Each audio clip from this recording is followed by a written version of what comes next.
सभी को प्रणाम। हम पढ़ रहे हैं पुस्तक सफल जीवन की दिशा धारा, और हम इसका स्मॉल वाला वर्जन पढ़ रहे हैं बुक का। और हमारे यूथ के लिए, हमारे स्टूडेंट्स के लिए, 8 क्लास से ऊपर, और वो सब जो किसी भी तरह की तैयारी कर रहे हैं एक कॉम्पिटिटिव एग्जाम की, वो सब इसको सुन सकते हैं। लाइफ के किसी भी फेज में ये काम आएगी। अगर आप जॉब लाइफ में भी हैं तो भी आपको ये काम आएगी।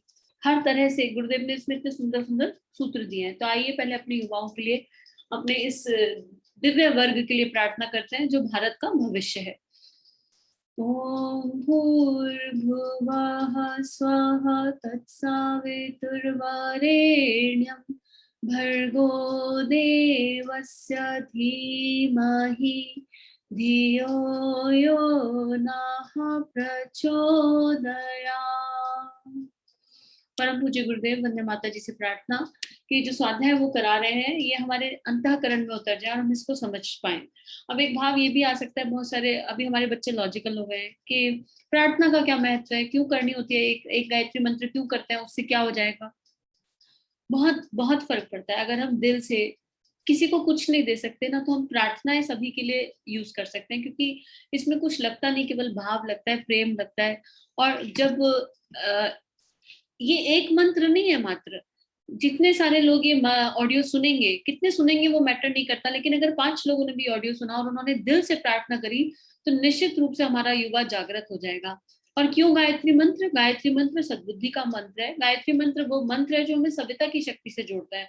आप इमेजिन करो कि पृथ्वी का कोई एग्जिस्टेंस है क्या अगर सूर्य ना हो? केवल सूर्य है तो पृथ्वी है। और सूर्य तक जाने के लिए कोई सीढ़ी तो मिल नहीं सकती, कोई वायर भी नहीं है कि कनेक्ट किया और सूर्य तक पहुंच गए। तो कैसे उसकी शक्ति को देखें, कैसे उसकी शक्ति को महसूस करें? सूर्य का सतत प्रवाह इस पृथ्वी पर है, लेकिन फिर भी हम बीमार पड़ जाते हैं, हमारा मन दुखी हो जाता है, हमें हैप्पीनेस नहीं मिल पाती है। क्या कारण है? जब सूर्य अपनी सारी शक्ति दे रहा है, जो हमारा सोर्स है, जिसकी वजह से हमारा एग्जिस्टेंस है, तो फिर क्या ऐसा कारण है कि हम बीमार पड़ जाते हैं, चाहे मेंटली, चाहे इमोशनली, चाहे फिजिकली, चाहे किसी भी लेवल पर? कारण ये है कि सूर्य तो अपनी शक्ति दे रहा है, पर हम उसकी ओर उन्मुख नहीं हुए। एसी चला दिया है, लेकिन कमरा दूसरा यूज कर रहे हैं, तो जिस कमरे में एसी चल रहा है हवा उसी में जाएगी ना। तो गायत्री मंत्र वो शक्ति है जो मुझे सूर्य से जोड़ती है, मुझे सविता से जोड़ती है, उसके दिव्य प्रकाश से जोड़ती है, अर्थात मुझे मेरे आधार से जोड़ती है। और जब वो मंत्र तीनों शरीरों से, पूरे दिल से, पूरे भाव से, पूरे मन से किया जाता है, तो निश्चित ही वो सुनने वाले की आत्मा पर इम्पैक्ट डालता है। तो इसलिए पूरे दिल से एक प्रार्थना करते हैं पहले परम पूज्य से कि वो किसी का भी हृदय स्पर्श कर सकते हैं। ये पुस्तक पढ़ने वाली आवाज कोई भी हो, पर इसके पीछे जो शक्ति कार्य कर रही है ना, उन्होंने अपना पूरा जीवन एक्सपेरिमेंट में निकाल दिया हमारे जैसे लोगों के लिए, कि हम जीवन में कुछ अच्छा कर जाएं, हम जीवन में कुछ अच्छा सोच लें, हम अपने जीवन में श्रेष्ठ भावनाओं के साथ, सद्विचारों के साथ उनको इम्प्लीमेंट करते हुए आगे बढ़े। तो वही सूक्ष्म शक्ति आप सबके लिए भी कार्य कर रही है, गुरु तत्व के रूप में। आप उन्हें किसी भी रूप में दे सकते हैं, क्योंकि हर जगह बात एक ही समझाई जा रही है। बात यह है कि हम उसे इम्प्लीमेंट कर पाए। तो आइए इस स्वाध्याय को आगे बढ़ाते हैं। पिछली बार गुरुदेव हमें समझा रहे थे कि हमें संसाधनों का सही उपयोग करना चाहिए। अब बात ये आती है कि संसाधन क्या है यहाँ पर।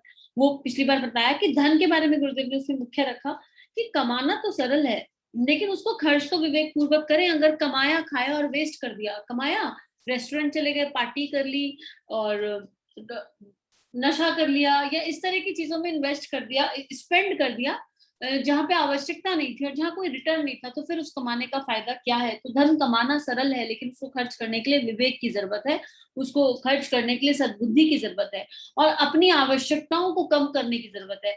अब अगर हम आज की बात करें, तो आज का हमारा युवा एक ऐसी लाइफ जी रहा है जो चारों तरफ बहुत कॉमन है, कि अपनी चादर से ज्यादा पैर पसार लो। सैलरी नहीं है, अभी तो अर्निंग भी नहीं है, अभी तो कॉम्पिटेटिव एग्जाम्स की तैयारी में है, या फिर जो अर्निंग है उनकी सैलरी नहीं है, लेकिन ईएमआई बहुत सारी है, क्रेडिट कार्ड के ऑप्शंस आ गए, इतना सारा लोन है, और उस लोन को कैसे चुकाएंगे, क्या चुकाएंगे, कुछ भविष्य का अता पता नहीं है। तो यहाँ पे गुरुदेव आगे हमें यही समझा रहे हैं कि एक ऋण मुक्त जीवन, और ऋण केवल श्री का नहीं होता, केवल पैसे का लोन नहीं होता, और बहुत सारे भार भी होते हैं, लेकिन हम इसे पढ़ते हैं कि गुरुदेव किस भाषा में इसे समझाना चाहते हैं। कुछ दिनों तक कष्ट क्यों ही ना उठाना पड़े, परंतु ऋण से सदा बचना चाहिए। एक लोकोक्ति है कि ऋण का भार लेकर प्रातःकाल उठने से अच्छा है कि रात में बिना भोजन किए ही व्यक्ति सो जाए। ऋण जीवन की महान गुण है, यह सुख शांति का सर्वनाश कर देती है।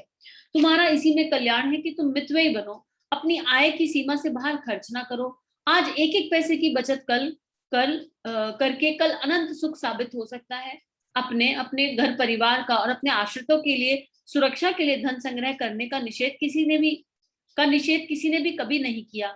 लेकिन प्रत्येक वस्तु खरीदने, प्रत्येक नई आवश्यकता को बढ़ाने से पूर्व अपने आप से ये प्रश्न करो कि उसकी आवश्यकता क्या है। वह वस्तु आपके के बिना आपका कार्य चल सकता है या नहीं। कल यही बात हो रही थी ना कि लग्जरी और रिक्वायरमेंट का अंतर समझे। मेरी आवश्यकता कितनी है, रिक्वायरमेंट कितनी है। हम कपड़े खरीदने जाते हैं, शॉपिंग करने जाते हैं, उसके पहले हमको ये नहीं पता होता। ये मैंने एक सत्संग में अंकुर भैया है, उनके सत्संग में सुना था मैंने, मुझे बड़ी अच्छी लगती है बात कि हम जाते हैं तो हमको ये नहीं पता होता कि हमारे अलमारी में कपड़े कितने पड़े हैं, लेकिन हम सेल लगी है तो सेल के चक्कर में चाहे 10 जोड़ी खरीद लाएंगे। पहले ये तो देख ले कि हमारी आवश्यकता भी है या नहीं उन 10 जोड़ी की, जो अलमारी में रखे उनका यूटिलाइजेशन पूरी तरह हो भी रहा है कि नहीं हो रहा है। लेकिन इस तन के लिए, अपने मन के लिए, शौक के लिए कपड़े खरीद लाएंगे। क्यों कर रहे हैं हम ये सब, हमें ये समझना पड़ेगा। यहाँ ये नहीं कहा जा रहा कि अपनी रिक्वायरमेंट्स पूरी ना करें, रिक्वायरमेंट पूरी करनी है, पर मुझे ये लाइन क्रिएट करनी पड़ेगी, और ये लाइन हर किसी की इंडिविजुअल अलग अलग होगी। आपके घर की व्यवस्था क्या है, आपका बैकग्राउंड क्या है, आपकी एजुकेशन क्या है, आप किस लेवल पे स्टैंड कर रहे हो, आपकी इनकम क्या है, सबसे इंपॉर्टेंट आपकी इनकम कितनी है। और फिर उस इनकम का यूटिलाइजेशन क्या केवल हम मेटेरियलिस्टिक चीजों के लिए करते रहे, क्या हमारा समाज के प्रति कोई दायित्व नहीं है, क्या हमारा अपने घर परिवार के प्रति कोई दायित्व नहीं है। केवल अपना अपना अपना भरण करना ही जीवन है, मात्र यही जीवन है। और क्या उसमें सुख है? अगर उसमें सुख है तो मान लीजिए किसी ने नया घर खरीदा, आज घर खरीदा है, सबको इनवाइट किया, खूब खुशियां आई, और जब घर खरीदते हैं तो कितनी प्रसन्नता और आनंद महसूस होता है, बड़ा प्रसन्नता और आनंद का अनुभव हुआ। लेकिन अगर वही इंसान से 6 महीने बाद पूछ लो कि अच्छा नया घर खरीदा था, उसकी खुशी क्या उतनी बनी हुई है जितनी पहले दिन थी?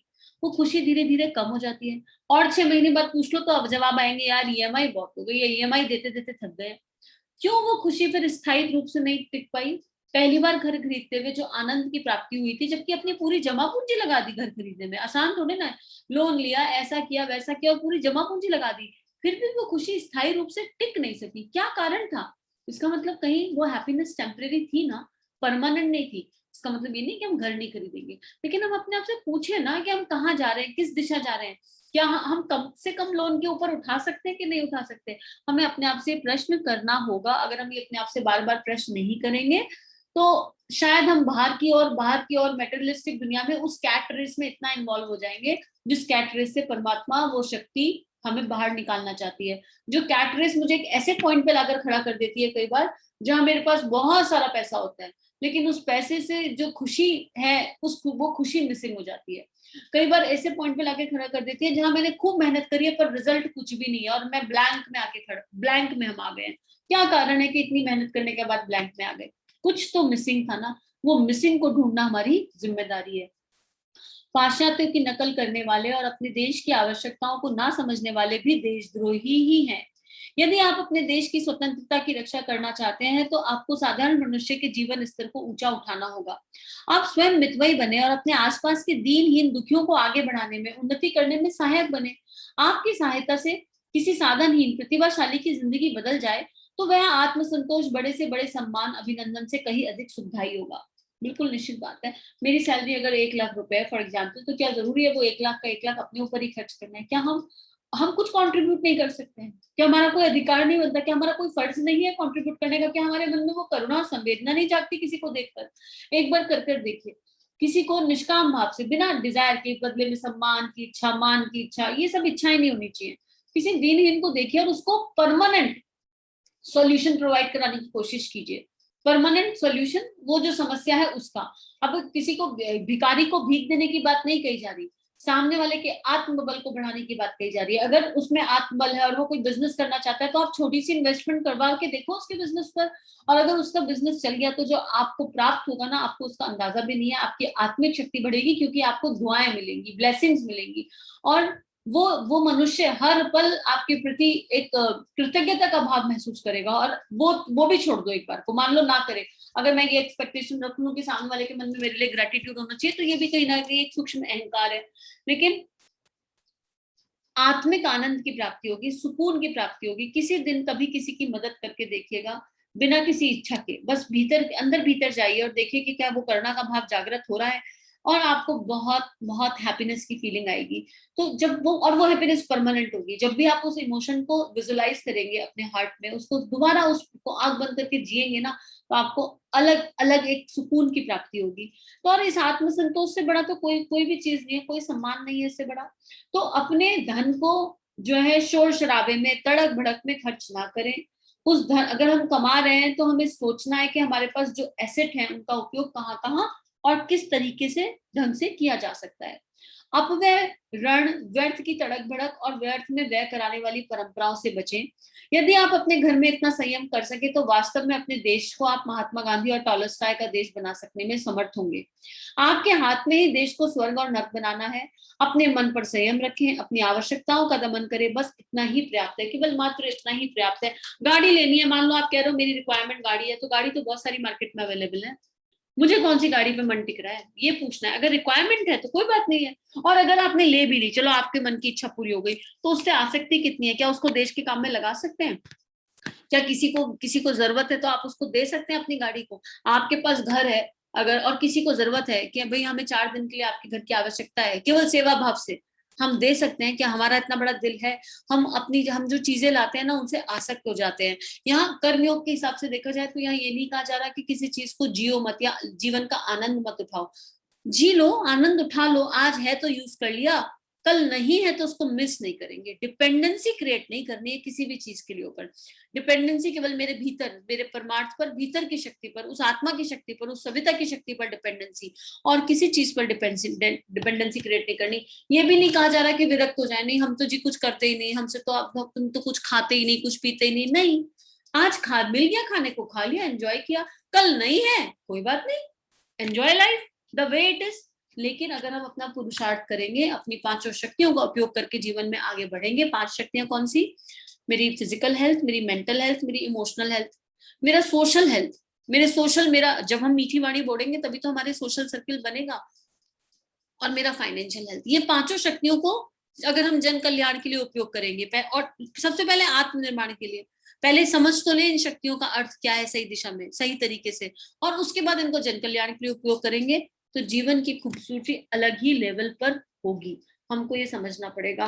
और बाकी तो और बहुत तरीके के रण गुरुदेव ने बताए हैं। यहाँ पर एक बता रहे, पर एक छोटी सी बता देते हैं। यहाँ पर एक रण बताएं, हमें समाज का बहुत बड़ा ऋण है। ये समाज के लिए काम करने के लिए क्यों कहा जा रहा है? क्योंकि हमें समाज का ऋण है। हम जब पैदा हुए, अगर हॉस्पिटल नहीं होते, नर्सेज नहीं होती, ये लोग जो इतना सारा काम हमारे चारों तरफ करते हैं, दूध वाला दूध ना दे, मेड अपना काम ना करे, किसान अपना काम बंद कर दे, जो भी सामाजिक व्यवस्था बनी हुई है, ये लोग सब समाज के लोग अपना काम बंद कर दे, तो क्या हमारा जीवन चल सकता है? क्या हम सोच रहे हैं हम अपने लिए कमाएंगे, अपने लिए खाएंगे, एकाकी जिएंगे, तो उस तरह हमारा जीवन चल पाएगा? हम अभी कोरोना में हमने देखा, लॉकडाउन लगा तो कितना हाहाकार मच गया। क्यों? क्योंकि चारों तरफ से सब कुछ बंद हो गया था। तो हम इतना ऋण, ये तो हमने शरीर भाव में लिया, और प्रकृति का कितना ऋण ले रहे हैं। पेड़ पौधे, 5 तत्व हमारे लिए कितना कुछ कर रहे हैं, हमने क्या किया उनके लिए? एक पेड़ भी आज तक लगाए हैं हम? पानी भी 1 गिलास लेंगे, आधा गिलास पी के आधा गिलास फेंक देंगे। हमें इतनी भी अभी समझ नहीं है। बिजली का ध्यान हम नहीं रखते हैं। हम 5 तत्वों के प्रति क्या जिम्मेदारी पूरी कर रहे हैं? हमारा ये पूरा जीवन समाज के ऋण से, समाज के उपकार से चल रहा है। तो अब समय है उस उपकार को, उस ऋण को पूरा करने का। छोटे छोटे स्टेप उठाइए, बहुत बड़ा लेने की जरूरत नहीं है। जैसे हम लाइट का ध्यान रखेंगे, या हम पानी का ध्यान रखेंगे, या हम पेड़ लगाएंगे, बर्थडे एनिवर्सरी पर कोई छोटा सा भी ओकेशन होगा, कोई अचीवमेंट किया लाइफ में, तो उसके लिए भी एक पेड़ लगाएंगे। कुछ छोटे छोटे ले लीजिए ऋण उतारने के लिए। और आवश्यकताओं को अभी से कम करना, नीड और ग्रीड, रिक्वायरमेंट और लग्जरी का चार्ट अभी से बनाएंगे। अभी तो अगर मम्मी पापा डिपेंडेंट है तो अभी तो मम्मी पापा के हिसाब से जीवन चल रहा है। कल को अपने पे अपने कमा के खर्च करके दिखाइए, उसमें तकलीफ आती है, वो समझ में आता है तब। तो विचार पूर्ण जीवन को जीने का प्रयास करेंगे। आज के लिए इतना ही स्वाध्याय है। सभी को बहुत सारा थैंक यू। और अगर आपको लग रहा है कि ये आपके भीतर के युवा को जगा रहा है, आपके भीतर की युवा शक्ति को जगा रहा है, और आपको लग रहा है कि हाँ जीवन इसी तरह जीना चाहिए और एक सफल जीवन चाहिए, तो इस जीवन को एक डायरेक्शन देनी पड़ेगी। तो इस स्वाध्याय को जितने युवाओं तक पहुंचा सकते हैं जरूर पहुंचाइए। आप सभी का जीवन मंगलमय है। सभी को थैंक यू।